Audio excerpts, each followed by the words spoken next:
Nothing to prove. So, I almost got into a fight the other day. Me. So daily, I live with the motto of you don't lift your hands unless it's to protect or to defend. And you definitely don't lift your hands towards family. Well, that last one, I'm working on it, so don't try me. But little buddy was like, Josh refused to help me. And I know that may seem small, but for those of you that know me, know I've never refused to help anyone. You see, the thing about it is, it ignited an anger that was deep within. A fire that I didn't know was inside me. Well, maybe I did know, but I didn't think something as trivial as this would have such a big impact. You gotta know your triggers. And this is why they say, don't mess with the quiet ones. Fun fact, I'm always the smallest person out of everybody I hang around. Life lesson within a funny story. Surround yourself with giants, it forces you to grow. All right, back to the story. I had to dig deep just to calm down. I actually had to call on my big brothers for this one. Not for protection, but I had to find a lesson in the why. So my big brother Ray said, find that anger, channel that frustration, and then put it in a TalkToemJymi. Find your thing and do you right. I do this. So this is what I do. Sometimes you gotta let them know. Talk to him, Jimmy. Talk to him, Jimmy. Love, baby. Talk to him, Jimmy. Talk to him, Jimmy. You're not alone. You're needed, but more importantly, not alone. You are Talk loved. to him, Jimmy. Talk to him, Jimmy. Talk to him, Wait, Jimmy. that's not right. It's this. Talk to him, Jimmy. Salute. You're loved. So I told you, there's two ways to take any situation. If the way you're taking it hurts your feelings, then take it the other way. And the same principle applies to this situation.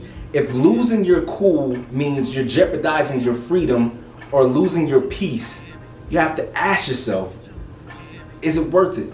At this point, it's not about who loves you, it's about loving yourself. If you give your power, you give your advantage to somebody else, then you lose 2 times over. 1, because you lost your security, you dropped your guard, and you allowed your op to reach you. 2, because your pride and ego changes the intent of everything. And it says that you missed your mark, or you allowed someone to mess you over. Remind yourself, you are loved. It's just sometimes you have to teach people the way that you need to be loved.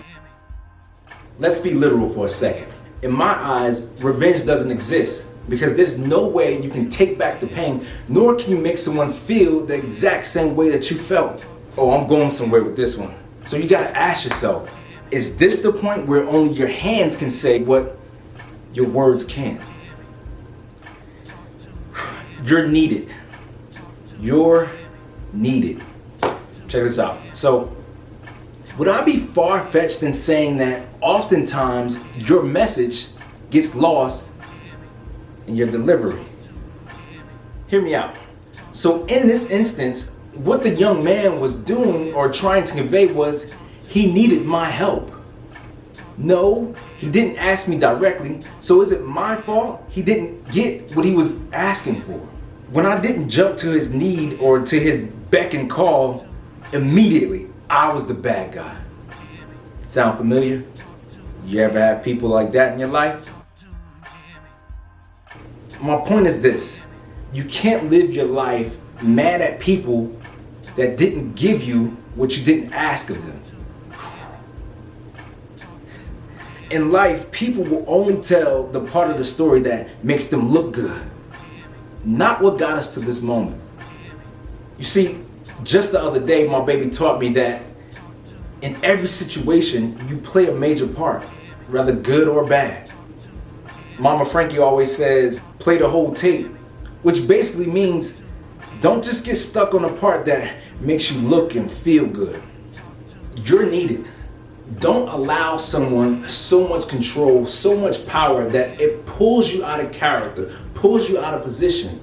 Because then, what is your message really saying? People don't always have to agree with you. Don't be so full of yourself. You don't have all the answers. You're worth it. So I read a quote the other day that said, find the very thing that you would die for and start living for it. Back to the situation. I still ask myself, was it worth it? The weight that we begin to carry, it feels like the world on our shoulders. And oftentimes, we just want to break. We just want to put down the no's, the failures, the frustrations. We just want to give that weight to somebody else just because at the right moment on the wrong day, they indirectly asked for it. Little buddy really crossed the line and he didn't know what he was walking into, but he was soon about to find out. But in the words of my big brother Mark, it ain't worth it. Just like binge drinking, just like smoking, whatever vice you choose. Because even if I would have whooped his ass, I still would have had to pick up that same weight. However, add on top of that the consequences of hurting this man. I could have lost my job, lost my clearance, possibly had an international incident, all because he tried to make his lie my truth. And I'm stronger than that. And believe it or not, you are too. You're not alone. In the heat of the moment, in a crowded room, you're not alone. Now I say that and I also feel like I'm contradicting myself because here I am surrounded in the tent and I'm confronting this gentleman about something he said with a fit of rage brewing on the inside of me, wanting to take everything he said the wrong way. I mean, at one point I had already envisioned myself folding his little ass up and putting him through the project manager's desk. I mean, with everyone watching, all I could see was what I felt.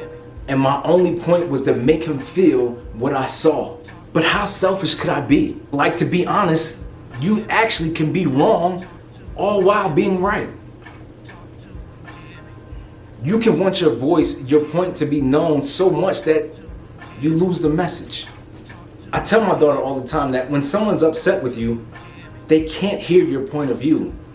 And yelling back and forth is going to get you nowhere. So take a step back and realize that you have to communicate with the purpose of intent. Shouts out to Vincent. So what is your message really saying? That you can whoop somebody's ass? So what? What happens next? What happens when you can't communicate with your hands? Will you ever be understood? Will you ever be respected and not feared? Because there's a difference. Just like there's a difference between being lonely and alone. Talk to him, Jimmy. Shouts out to my brother Dawson. He made a post the other day that says, people will judge you for changing, while others will celebrate you for growing. You're always going to be work to the unwilling. So choose your circle wisely. My brother Ryron, he always says, protect your peace. And I second that because self-preservation is number one when it comes to survival. You only lift your hands to protect and to defend. You have nothing to prove in the end. You're up way more than you're down. You're loved. You're needed. You're worth it. But more importantly, you're not alone. Bet, kid. You're not alone. You're loved. You're loved. Break it down. You're loved.